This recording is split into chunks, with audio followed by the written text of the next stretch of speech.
अस्सलाम वालेकुम, आप देख रहे हैं ब्रेकिंग व्यूज़। मैं हूं मोहम्मद मालिक।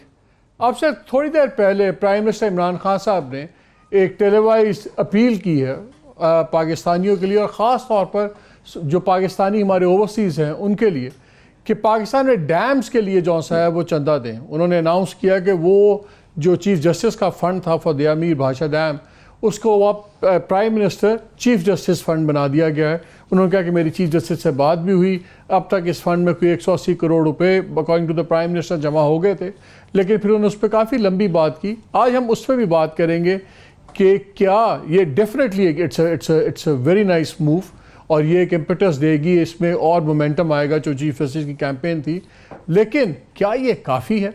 इसके अलावा जो इमरान खान ने कल 6 सितंबर के मौके पे जो यौम शोहदा पे एज प्राइम मिनिस्टर एड्रेस किया, पहली बार किसी प्राइम मिनिस्टर एड्रेस किया, बड़ा ज़बरदस्त ओकेजन था। बहुत उस पर पूरे मुल्क में यौम शोहदा बड़ी जज्बे से और नेशनल फर्वर से मनाया गया। लेकिन कल के बाद एक बहुत बड़ी कंट्रोवर्सी सोशल मीडिया में भी चल रही है, टेलीविजन चैनल पे भी चल रही है, जहां प्राइम मिनिस्टर ने फिल्मदी बात करते हुए कुछ ऐसे तासुर दिया जिससे बहुत से लोगों ने कहा कि शायद ये जंग वो अपनी जंग नहीं समझे। उन्होंने कहा कि आइंदा हम किसी और की जंग नहीं लड़ेंगे। तो उस पर काफ़ी बहस चल रही है, दे हो रही है कि प्राइम मिनिस्टर को ये नहीं कहना चाहिए था। क्या वाकई प्राइम मिनिस्टर ने ऐसी बात कह दी है कि जिससे जज्बात मजरूह हों? और उससे एक और सवाल उठता है, क्या ऐसे सोलो मौक़ों पे क्या फिल्मदी तकरीरें होनी चाहिए या प्रिपेयर्ड स्पीचेस बेहतर होती हैं? फिर एक सब्जेक्ट जो हम डिस्कस करेंगे वो ये करेंगे कि जो JIT, अब सुप्रीम कोर्ट ने एक और JIT बना दी है, और इस बार एक फॉर्मर प्रेसिडेंट के एहतसाब होगा। जो ये केस चल रहा है मनी लॉन्ड्रिंग का, उसके अंदर जिसमें आसिफ जरदारी साहब मतलब का नाम आता है, उनकी बहनों का नाम आता है, फिर उनके बहुत करीबी दोस्त अनवर मजीद साहब जिनको उनके बारे में कहा जाता है उनके फ्रंटमैन हैं, वो इस वक्त अंदर भी हैं, ज़ेर हिरासत हैं। उनके बेटे भी साहबजादे भी ज़ेर हिरासत हैं, बैंकर प्रोमिनेंट बैंकर हुसैन लवाई साहब भी ज़ेर हिरासत हैं। और कहा जा रहा है ये स्कैंडल जो 35 अरब रुपए से चला था, अब शायद 150 बिलियन प्लस क्रॉस कर जाएगा, और बहुत ही खौफनाक, उसमें हर दूसरे दिन गुजरते हुए नई नई बातें आती हैं। कल ही FIA की रिपोर्ट की एक ख़बरें चली कि जी 2 और कंपनीज, एक लैंडमार्क कंपनी एक और पकड़ी गई हैं, वो शुगर मिल से जो उसकी हार्ड डिस्क मिली थी। इसका नेशनल पॉलिटिक्स पे क्या असर होगा? बिकॉज एक JIT का नतीजा तो हम देख चुके हैं, एक प्राइम मिनिस्टर इस वक्त जेल काट रहे हैं अपनी बेटी के साथ, उनके बेटे इश्तिहारी हैं, उनके समधी इश्तिहारी हैं, उनके दामाद भी इस वक्त जेल काट रहे हैं। क्या ये दूसरी JIT भी उसी तरफ जाएगी तो क्या होगा? और वेरी क्विकली, ये जो कल इमरान खान साहब ने कहा कि कोई डिवाइड नहीं है सिविल मिलिट्री में, बात तो बड़ी अच्छी है, सुनने में अच्छी लगती है। वाकई ऐसी बात है कि बिल्कुल इक्वालिटी है, कोई इशू नहीं है? और छोटी सी बात मैं आपसे इक़्तिसादी मुशावरती का काउंसिल की जो पहली मीटिंग उस पर ही बात करूँगा, लेकिन पहले हम ज़रा इस पर से शुरू कर लें। गेस्ट का introduction, Aamir Mateen, thank you very much. Kashif Abbasi, thank you very much.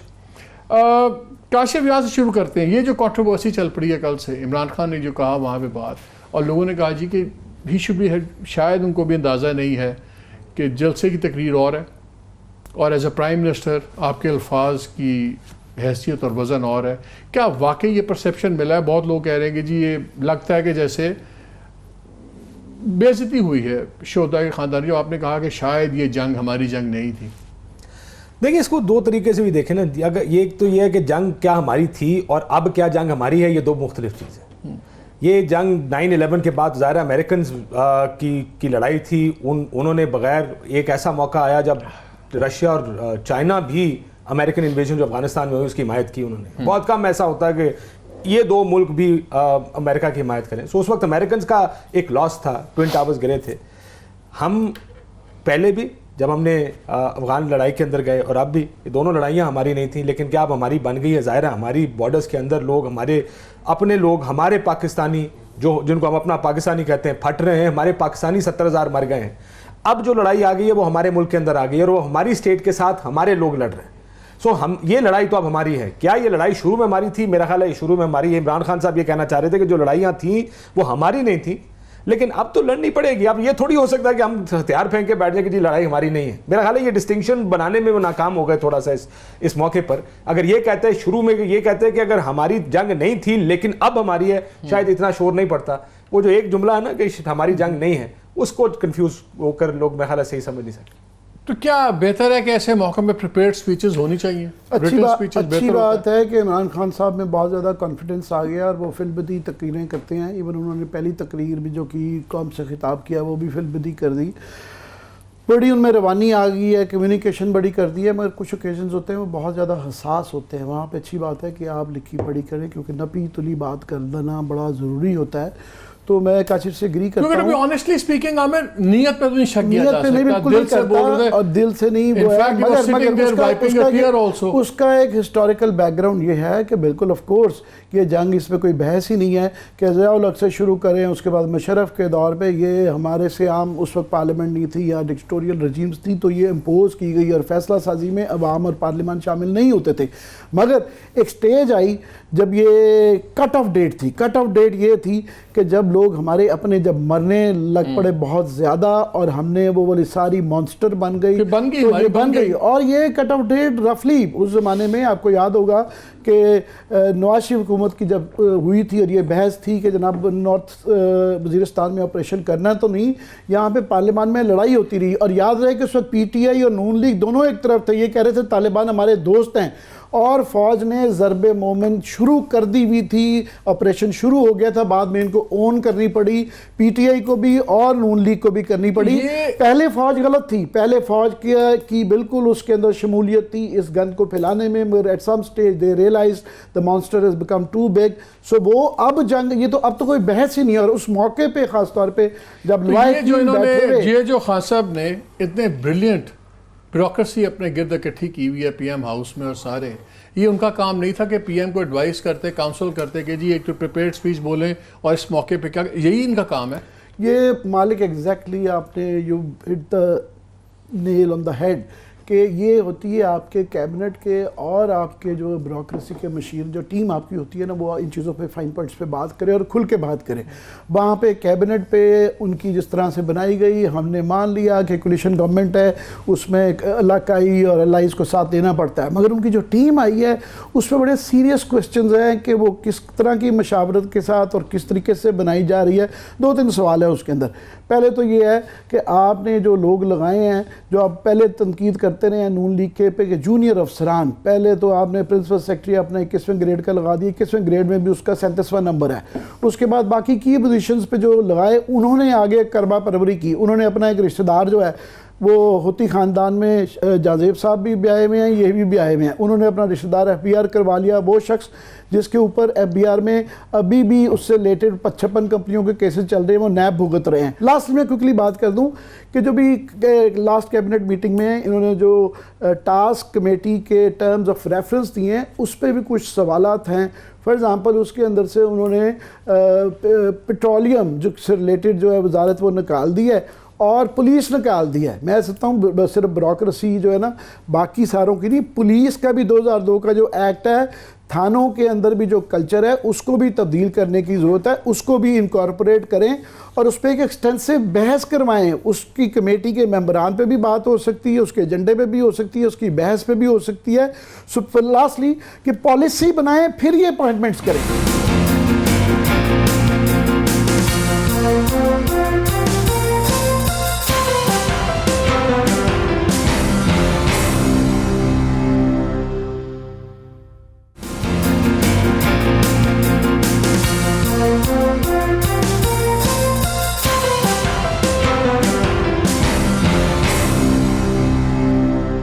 जरा पहले सुन लेते कि आज उन्होंने जो ऑपरेटिव क्लॉज है पानी के ऊपर उन्होंने क्या कहा, क्या अपील की इरादा।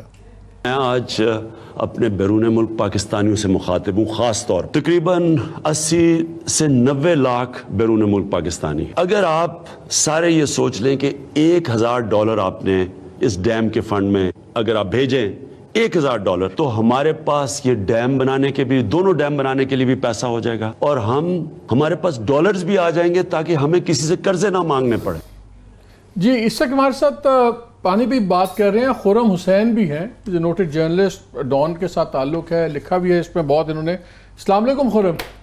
वालेकुम अस्सलाम मालिक साहब।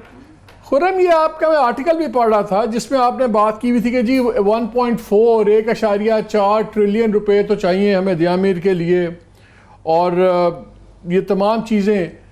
आज वी अंडरस्टैंड कि ये इतने पैसे तो इकट्ठे नहीं होंगे। अगर ये हम एवरेज आउट कर लें, 80 लाख उन्होंने कहा पाकिस्तानी बाहर है, $1000 ज़ाहिर है, कुछ लोग हैं जो 2-2 लाख भी दे सकते हैं, कुछ लोग हैं जो $100 भी दे सकते हैं, लेकिन एवरेज आउट किया हुआ तो वो 8 बिलियन, अगर सारे दे दे तो 8 बिलियन आता है। आई बिलीव इसकी कॉस्ट 12 बिलियन है। एक तो आप बताएं ये डैम की कीमत कितनी है और ये कितने % कवर होता है इसमें? मालिक साहब देखें, पहली चीज तो अगर हम अस्यूम ही कर रहे हैं कि कितने लोग देंगे पैसे, डैम की कॉस्ट तो 14 बिलियन तक डॉलर्स तक अब चली गई है एज पर वापता एस्टिमेट। लेकिन ये सारे पैसे आपको अपफ्रंट थोड़ी चाहिए होते हैं, आपको हर साल उसका एक पोर्शन चाहिए होता है। लेकिन बात यहाँ पे ये है कि इंफ्रास्ट्रक्चर फाइनेंस जो है ना, जो इस लेवल की होती है, वो खैरात से नहीं आप रेज कर सकते। तो मैं तो काफी हैरान था ये अनाउंसमेंट देख के, क्योंकि इसका मतलब है कि ये government by donation and government by charity का जो सिलसिला है, ये अब हाईएस्ट लेवल्स ऑफ गवर्नमेंट पे चला गया है। यानी कि हमारे प्राइम मिनिस्टर खुद एक टेलीवाइज्ड अपील डाल रहे हैं अगर, तो इसका मतलब है कि इकोनॉमिक पॉलिसी तो फिर नजरअंदाज हो गई है। अब हम लोग खैरात पे चलाएंगे अपने मुल्क को। नहीं, खैरात की बात नहीं है, बात वो ये कह रहे थे कि एक इम्पेटस मिलेगा, एक ओनरशिप आ गई है, पहले चीफ जस्टिस की थी, अब वो प्राइम मिनिस्टर और चीफ जस्टिस का फंड बन गया। और अगर इसमें पैसे आते हैं इसी मद में, तो इफ नथिंग एल्स एक फॉरेन डॉलर रिजर्व पे भी तो प्रेशर हटता है ना। अगर लेट्स से 4-5 बिलियन डॉलर भी आ जाता है, और अभी फाइनेंस मिनिस्टर का बयान आया था हमें इमीडिएटली $9 बिलियन चाहिए, तो अगर 4-5 बिलियन डॉलर्स भी आ जाता है, जैसे आपने खुद कहा कि किस्तों में लगना है डैम पे, तो वो इन द मीन टाइम हमारा फॉरेन रिजर्व प्रेशर ईज करेगा, हमें बाहर से लोन कम लेना पड़ेगा।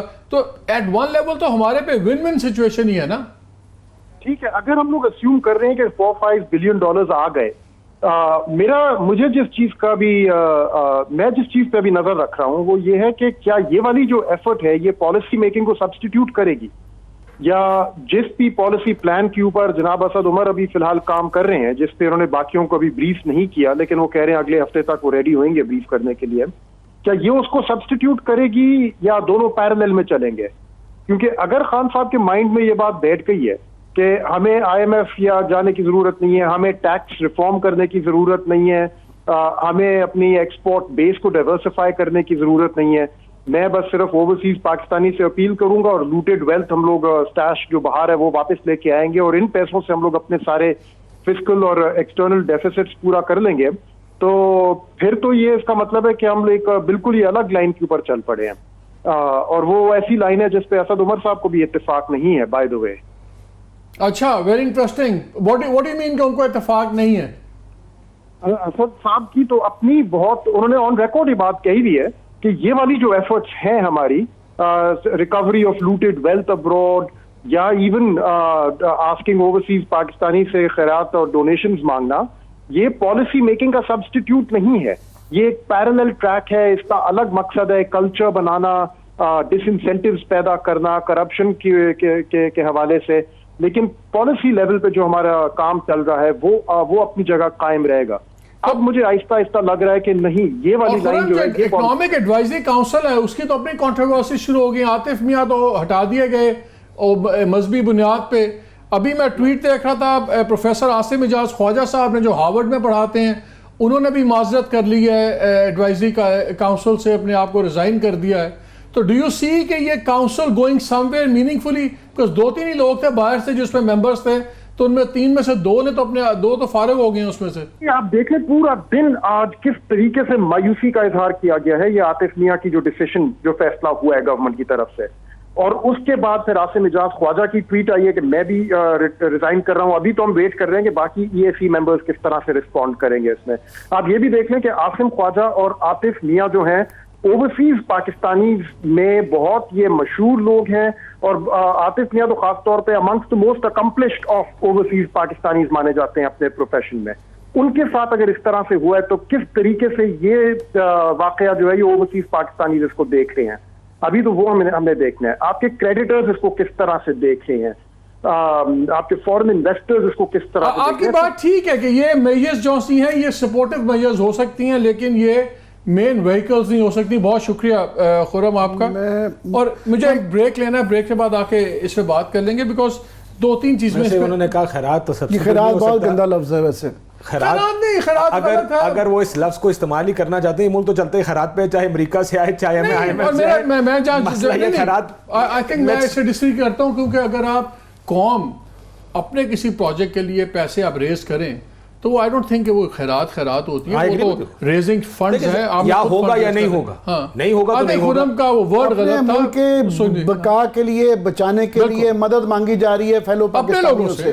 I don't see nothing wrong with this। हाँ, उसमें कोई गलती नहीं। दो चीजें, या आप नाकाम हो जाएंगे, नहीं आएंगे पैसे। मेरा भी ख्याल है कि इस तरह के बड़े प्रोजेक्ट इस तरह नहीं बन सकते, बट देखिए दो फायदे इसमें। एक तो रेवेन्यू बाहर से पाकिस्तान में आएगा, लेकिन अगर हो गए पैसे बहुत अच्छी बात है, नहीं हुए तो वो खुद मान रहे हैं इस बात को कि असद उमर कह रहा है कि ये हमारा प्राइमरी सोर्स नहीं है किसी भी। इस पे भी हम बात करते हैं। मुझे एक ब्रेक लेना है राजीव, बात इसके बाद ये बात भी होगी। और मैं बल्कि आपको एडवाइजरी का जो भी कमेटी की एक पहली मीटिंग थी उसमें बड़ी इंटरेस्टिंग बातें वो भी आपसे शेयर करूंगा इस ब्रेक के बाद।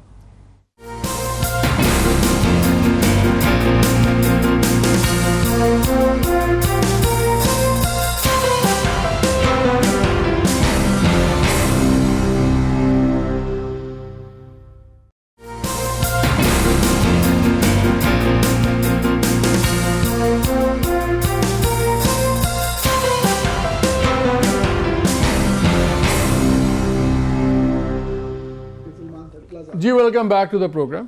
प्राइम मिनिस्टर ने 2-3 बातें बड़ी इंपॉर्टेंट पॉइंट आउट की थी आज। उन्होंने बताया कि जो वाटर स्टोरेज एबिलिटी है भारत की 190 दिन की है, हमारी सिर्फ 30 दिन की है। और इजिप्ट जिसके पास तो है ही नहीं पानी, बिल्कुल ना होने के बराबर है, उसकी 1000 दिन की है। और नॉर्मल सेफ लेवल कम अज़ कम 120 दिन दे।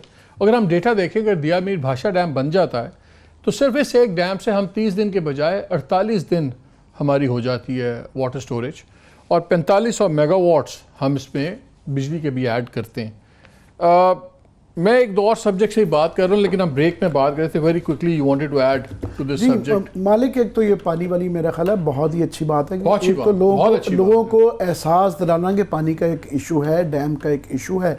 दूसरा, पाकिस्तान का मसला इस वक्त यह है कि हमें फॉरेन एक्सचेंज चाहिए। हमारे करंट अकाउंट डेफिसिट के अंदर 8-10 बिलियन डॉलर्स की कमी है। बड़ा ये फायदा अपील अगर अपील आप करें कि जी हमें करंट अकाउंट डेफिसिट के लिए पैसे चाहिए, तो आम आदमी को समझ भी नहीं आती। वो नहीं है पानी और आपकी अपनी बका के लिए जब अपील करते हैं ना, उससे ना सिर्फ पैसे आए, जितने भी आए 4-5 बिलियन डॉलर भी आ जाए तो बहुत बड़ी बात है। दूसरा, national every billion dollar less means कि $1 बिलियन हमें किसी से कर्जा नहीं लेना पड़ता। दूसरा मालिक, इससे नेशनल कोहेजन होती है, आपकी अपने मुल्क के लिए मोहब्बत बढ़ती है, इसका नुकसान कोई नहीं है। तीसरा, इमरान खान के क्रीडेंशियल्स हैं। जब नवाज शरीफ साहब ने कर्ज उतारो वाली स्कीम बनाई थी, उनके कोई क्रीडेंशियल वो नहीं थे साहब। दूसरा, खैरात बहुत गंदा लफ्ज़ है। हम पाकिस्तान अपने पाकिस्तानियों से जो बाहर हैं, जो यहाँ हैं, उनसे मदद मांग रहे हैं। खैरात बहुत गंदा लफ्ज़ है। दूसरा, इसके साथ पॉलिसी भी है। आपको याद होगा कि इमरान खान साहब ने उस जो मीटिंग सहाफ़ियों से की, उसमें सिर्फ एक ही बात की। उन्होंने कहा जी आप मेरे पे जितनी मर्जी तनकीद कर ले, मेरी सिर्फ ये आपसे दरख्वास्त है कि ये जो मैं अपील करूँगा ना, इसको मुस्बत रंग दीजिएगा। वो उसकी वजह ये है कि ये सिर्फ बयान नहीं है, ये इसके साथ पॉलिसी इनिशिएटिव भी आ रहा है। पॉलिसी इनिशिएटिव क्या आ रहा है कि वो इसके बाद जो इन्वेस्टमेंट है, ये वो है जो मदद करना चाह रहे हैं। साथ में पूरा पैकेज बना रहे हैं जिसके अंदर होगा कि इतना पैसा लाएंगे आप तो ये आपको इन रिटर्न मिलेगा। वो पैकेज आ रहे हैं, बॉन्ड्स आ रहे हैं, फलाना आ रहा है, हाउसिंग स्कीम्स आ रही हैं, ब्ला ब्ला ब्ला, वो भी आ रही है। मगर वक्ती तौर पे अगर थोड़े से ये डॉलर आ जाते हैं तो उससे हमारा करंट अकाउंट डेफिसिट भी हल हो जाता है, वो मसला भी हल हो जाता है, पानी का मसला भी होता है। दूसरा, एक स्पिरिट जागती है, एक फील गुड फैक्टर आता है कि यार Pakistani is doing something for Pakistan.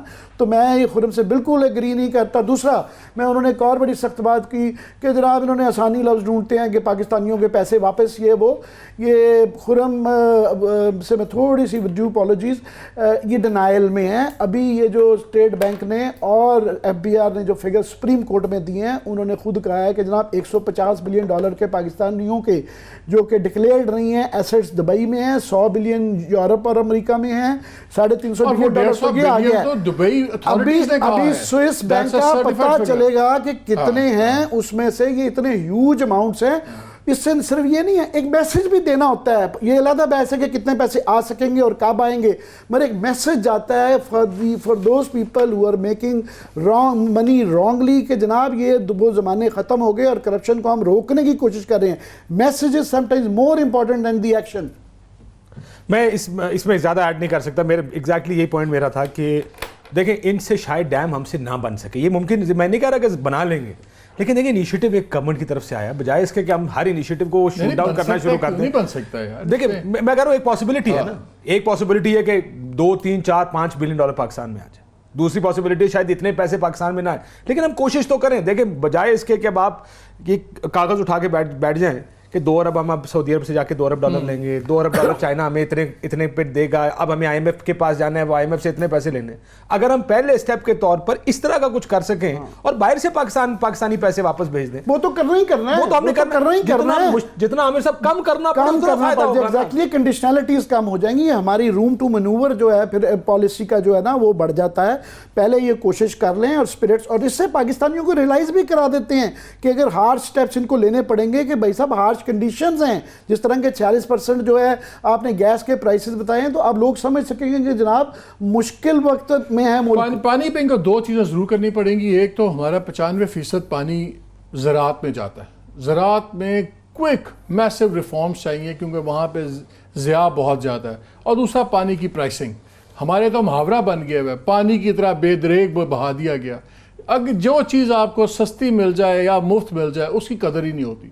तो ये 2 टफ डिसीजन इनको लेनी पड़ेगी। पैकेज पूरा चाहिए, इनको वाटर प्राइसिंग के बगैर नहीं होगा बिल्कुल, और साथ एग्रीकल्चर को फौरी रिफॉर्म। लेकिन वही बात है इमीडिएटली, सो वी होप कि ये चीज़ चलेगी।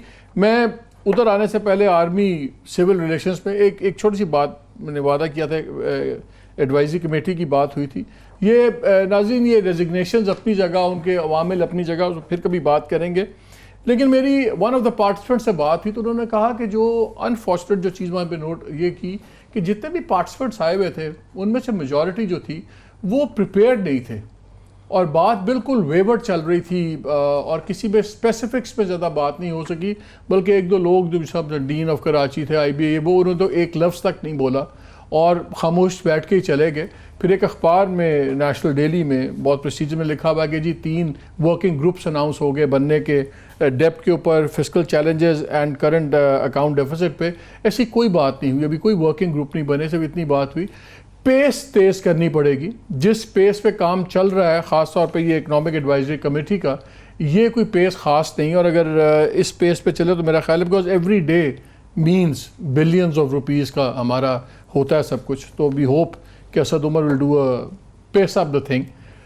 एक और स्टेटमेंट जो कल से चल रही है, उन्होंने कहा कि क्या ऐसा मिथ है, ये मुस्कुरा रहा है काशिफ मेरे सवाल से पहले ही, ये क्या सिविल फौजी, ये कोई ऐसी बात नहीं, सब अच्छा है। लेकिन क्या वाकई कोई डिवाइड नहीं है? हो सकता है आज ना हो। ये देखें, अभी तो इस हुकूमत को आए चंद दिन हुए हैं, इलेक्शंस हुए हैं और इलेक्शंस पर दूसरी पार्टियों के एतराज़ भी, क्या ये तारीखी तौर पे बात दुरुस्त है? बिल्कुल दुरुस्त है। हर पॉलिटिकल, तकरीबन हर सिविलियन गवर्नमेंट के कहीं ना कहीं सींग हट जाते हैं जाके फ़ौज के साथ। इस वजह से ये कोई नई चीज़ नहीं है, मिथ नहीं है, इट इज़ अ रियलिटी। ये जो डिवाइड है, ये जो टेंशन्स रहती हैं, ये रहती भी हैं। इमरान खान साहब को जो प्रोटोकॉल मिला है, जो वो GHQ गए थे, अनप्रेसिडेंटेड प्रोटोकॉल, सो उनको ये लग रहा है कि उनको बुलाया भी गया, ब्रीफिंग भी दी गई। ये इस इवेंट पे मेरा नहीं ख्याल इससे पहले कोई प्राइम मिनिस्टर गया होगा यौम शहादा पर। हाँ, मुझे याद नहीं पड़ता। मिनिस्टर्स गए हैं, मिनिस्टर तो जाते हैं, डिफेंस मिनिस्टर, फॉरेन मिनिस्टर वगैरह जाते हैं, लेकिन मुझे नहीं लगता प्राइम मिनिस्टर कभी बुलाए भी जाते हैं। ये जब से शुरू हुआ है, क्या वो एक हैप्पी मोड में नहीं आता, वो जो होता है कि जबरदस्ती गए हुए हैं। मुझे नहीं याद पड़ता जब से इवेंट शुरू हुआ है कि प्राइम मिनिस्टर कोई, किसी प्राइम मिनिस्टर को मैंने नहीं देखा कि प्राइम मिनिस्टर कभी इस तरह के इवेंट पे गए हो। दूसरा जो GHQ गए थे, GHQ में इमरान खान साहब की अकेली चेयर लगी थी, अमूमन 7 दूसरी चेयर लगती है जिसमें आर्मी चीफ बैठते हैं, सो लगता है ऐसे है कि 2 लोग बैठ के इस तरह की कोई बात हो रही है। सो इमरान खान साहब को अर्ली डेज में यही लग रहा है और I hope it continues like this. ये मिथ नहीं है रियलिटी, लेकिन उनको he is having a good बहुत बड़ी रियलिटी है और बड़े अरसे से चल रही थी और ज़रूरत है और थी कि इस गैप को ब्रिज किया जाता। प्रॉब्लम ये थी कि हमारी फ़ौज जो है वो ट्रेंड नहीं होती है कि वो खुद इनिशिएटिव लेके इस गैप को करे। वो अपने एक माइंडसेट से उनकी ट्रेनिंग हुई होती है, अपने माइंडसेट से सोचते हैं कि ये हमारी प्रॉब्लम्स हैं और ये सिविलियन अंडरस्टैंड नहीं करते। ये इनिशिएटिव हमेशा पॉलिटिकल सिविलियन गवर्नमेंट को ही लेना पड़ना था। प्रॉब्लम ये थी कि माजी में नवाज शरीफ साहब भी एक बहुत बड़ा बैगेज लेके आए हुए थे, ये पहली दफ़ा नहीं हुआ। उनका हर चीफ के साथ प्रॉब्लम रही थी और उनके अंदर ना वो कैपेसिटी थी, ना उनका बैकग्राउंड था, ना वो उनका पैरानोया भी था और साथ में इतना बड़ा वो विजन भी नहीं था। लकीली और अनलकीली आप ये कह लें इमरान खान पे जो इल्ज़ाम है कि he is backed by the establishment, वो उनका मेरिट बन गया कि अब ये इनके पास एक गोल्डन अपॉर्चुनिटी आई है कि ये उनके साथ मिलके ये एक स्पेस वो कंसीड करें। और एक अच्छी बात यह है कि फ़ौज के अंदर भी एक तब्दीली आई है कि फॉर एग्जांपल उनकी टॉलरेंस लेवल बढ़ गया है, जो इस तरह सोशल मीडिया पे अभी पूरा नहीं आया मगर काफ़ी हद तक इम्प्रूवमेंट आई है। दूसरा, उनकी तरफ से भी वाइब्स आ रही हैं कि जिस तरह आर्मी चीफ का भी बयान आया कि हम भी ऑस्टेरिटी चाहते हैं, तो उनको भी अपने इन चीज़ों पे, ये DHS पे, अपने ख़र्चों पे, उसकी ट्रांसपेरेंसी पे उनको भी कुछ करना है। मगर ये ना नज़र आए कि उनकी शिकस्त है। It has to be done in a very positive way. इसके ऊपर डायलॉग की ज़रूरत है सिविल मिलिट्री का, और उसकी लीड प्राइम मिनिस्टर को करना पड़ेगा, गवर्नमेंट ऑफ द डे को करना पड़ेगा, जो ये अभी पॉसिबिलिटी इस बात की है। मैं एक चीज़ ऐड करना चाहता हूँ। देखो, इन्होंने जो बात की वो चेंज, एक तब्दीली फौजी थिंकिंग में आई है। वो सिर्फ इस वजह से नहीं कि इमरान खान साहब आ गए हैं और 2018 है, एक ये भी है कि मेरा ख्याल है पॉलिसी में भी जो पहले बड़ी डिवाइड होती थी, वो सिविलियंस कुछ और कहते थे बहुत सी पॉलिसीज़ पर, चाहे वो खारजा पॉलिसी है, मिलिटेंट्स एट होम है, जो मुसल्ह ग्रुप्स पाकिस्तान में ऑपरेट करते रहे हमेशा से, उसमें भी मुझे लगता है फ़ौज के अंदर भी एक माइंडसेट में तब्दीली आई। पहली दफ़ा ये बात भी की गई इंडिया से डायलॉग करें। ये सिर्फ पहले ही होता था कि फौजी अगर हुकूमत में हो तो कह देता था, लेकिन अदरवाइज ये सबसे बड़ी टेंशन होती थी कि डायलॉग इंडिया के साथ सिविलियंस करेंगे। अफगानिस्तान पर एक बहुत बड़ी तब्दीली है।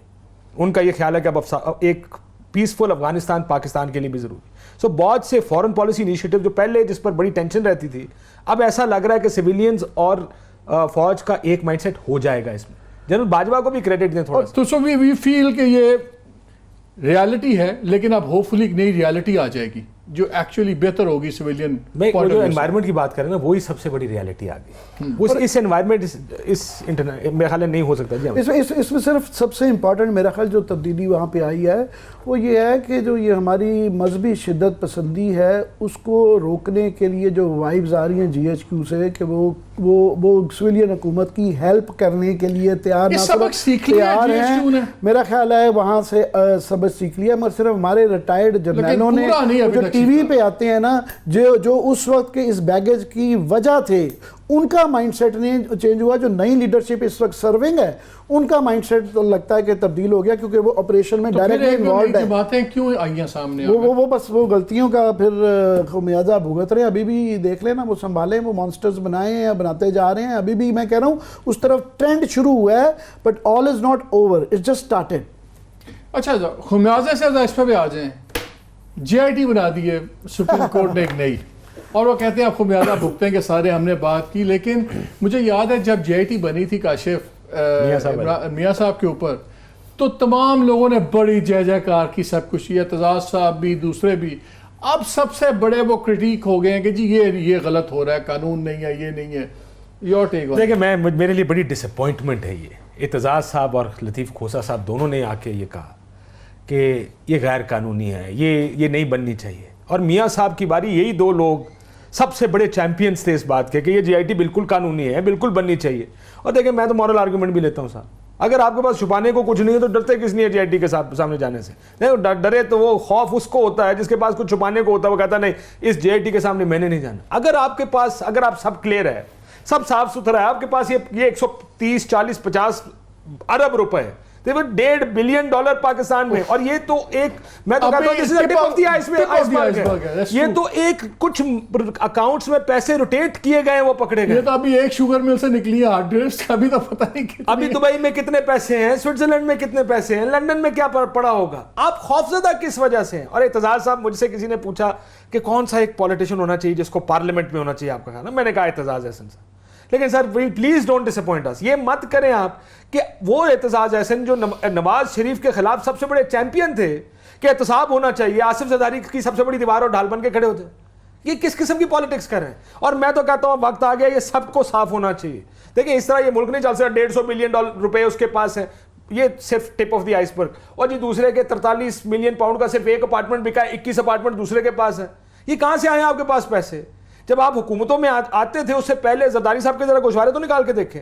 और मेरा ख्याल है ये एहतसाब होना चाहिए, ये JIT की रिपोर्ट सामने आनी चाहिए। ये वही होना, ये देखें, दूध का दूध पानी का पानी इस मुल्क में नहीं होगा। माफी चाहता हूं, ये मुल्क आगे नहीं चल सकता। इसमें बात है, ब्रेक लेना, ब्रेक ले लें, ब्रेक के बाद आगे आपसे भी इस पे बात करते हैं। जी हमारे साथ रहिएगा।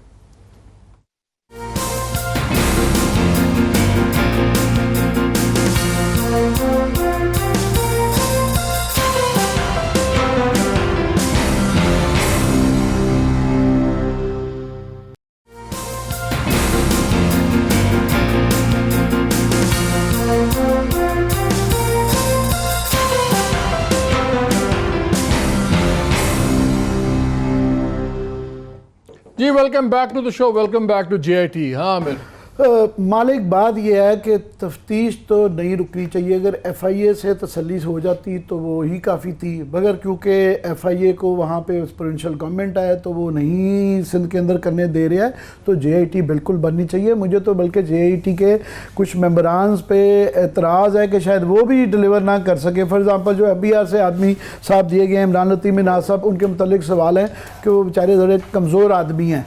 तो ये JIT से भी अगर तसल्ली ना हो तो JIT प्लस भी किया जा सकता है। लेकिन JIT प्लस को JIT पावर्स प्लस पूरी है, हैं, उनके पास वो है की पावर्स हैं, JIT प्लस इसलिए भी है कि आज तक सबसे बड़ा पाकिस्तान का जो केस है वो $60 मिलियन का स्विस केस और स्विस अकाउंट्स का केस है।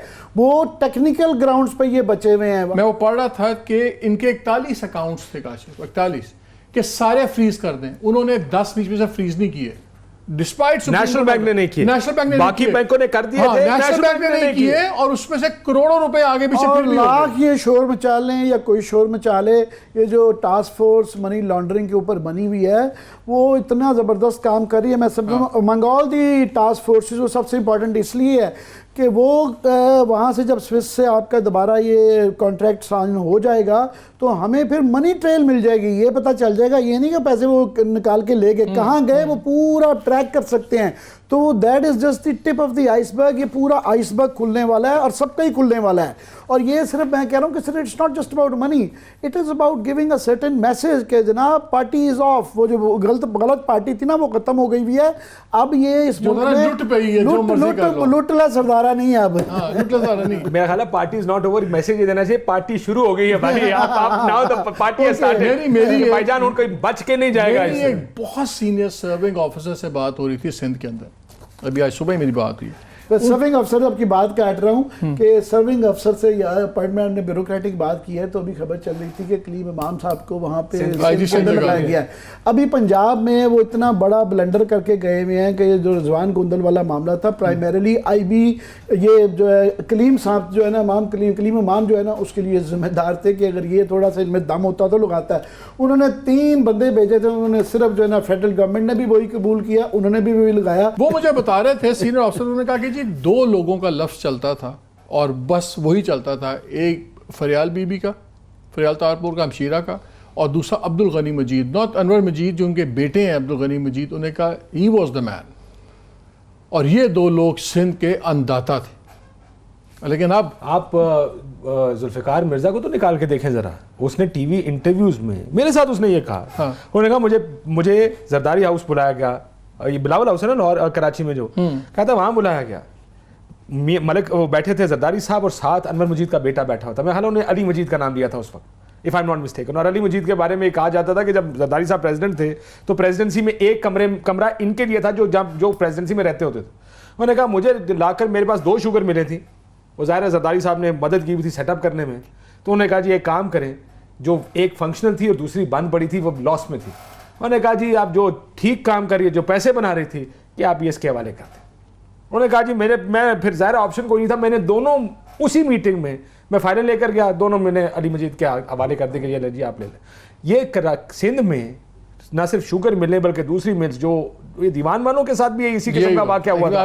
I was about to say it, you took the word from my mouth. दीवान वालों के साथ भी यही हुआ, ये गए और उन्होंने कहा जनाब ये चीज़ें हमारे हवाले करें। आपको याद होगा जब जरदारी साहब नए नए आए थे तो यहाँ पर कोई एक बहुत बड़े बिजनेसमैन है इस्लामाबाद में, उनसे भी कहा था ये होटल और ये घर तुम मेरे नाम कर दो। सो ये पुराना स्टाइल है उनका जरदारी साहब का। मतलब ये तो इस अनवर मजीद के बेटे के बारे में तो बड़े खुल के कहा था जुल्फ़िकार मिर्ज़ा ने, he was the one who was taking everything over. ये हैं जो चला रहे हैं असल में बिजनेस।